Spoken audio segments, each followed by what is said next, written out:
ইতিহাস গড়ার মধ্য দিয়ে শুরু হলো নেপাল ও বাংলাদেশের ৫ ম্যাচের কাবাডি টেস্ট সিরিজ। প্রথমবারের মতো কাবাডি টেস্ট সিরিজে নাম লেখালো বাংলাদেশ জাতীয় নারী কাবাডি দল।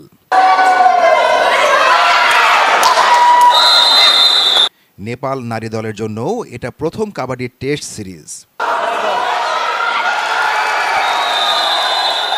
নেপালের ললিতপুরের সাদ্যবাতয় তাইকোয়ান্দো হলে প্রদীপ জ্বালিয়ে সিরিজের উদ্বোধন করেন অনুষ্ঠানের প্রধান অতিথি নেপাল জাতীয় ক্রীড়া পরিষদের সদস্য সচিব ট্যাঙ্কালাল।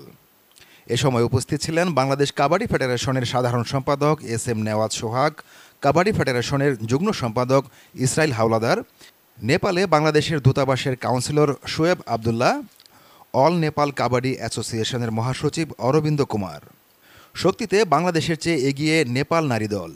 এসএ গেমস ও এশিয়ান গেমসে নেপালের কাছে হেরেছে বাংলাদেশ নারী দল। এছাড়া শারীরিক গড়নেও এগিয়ে নেপাল দল।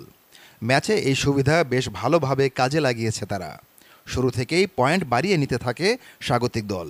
বোনাস পয়েন্টে এগিয়ে যায় তারা। পাশাপাশি প্রথমার্ধে একটি লোনা পায় নেপাল। 18-6 ব্যবধানে এগিয়ে থেকে প্রথমার্ধের খেলা শেষ করে নেপাল। দ্বিতীয়ার্ধেও ঘুরে দাঁড়াতে পারেনি বাংলাদেশ। একই ছন্দে খেলে ম্যাচ নিজেদের আয়ত্তে রাখে নেপাল। এই অর্ধে আরও 2টি লোনা পায় নেপাল। শেষ পর্যন্ত 41-18 পয়েন্টে বাংলাদেশকে হারিয়ে 5 ম্যাচের সিরিজে 1-0 ব্যবধানে এগিয়ে যায় নেপাল। আগামীকাল একই ভেন্যুতে হবে সিরিজের দ্বিতীয় ম্যাচ।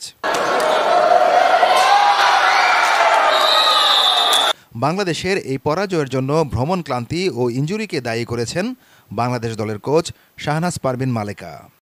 টিমটা আমাদের সেটিং হতে পারতেছিল না, হঠাৎ করে তো জার্নি করে আসছে, তারপরে ওরা ঘুমাইতেও পারেনি ঠিকভাবে, আর 2-3 জন তো এমনিতে ইনজুরি আছে। আর যেহেতু এরা স্বাগতিক, আসলে ওরা বুঝে উঠতে পারেনি যে মানে এত দ্রুত পয়েন্ট হয়, মানে আমাদের টাইমিংটা ঠিক ছিল না। তো আগামীকাল তো আবার ম্যাচ হবে ইনশাল্লাহ।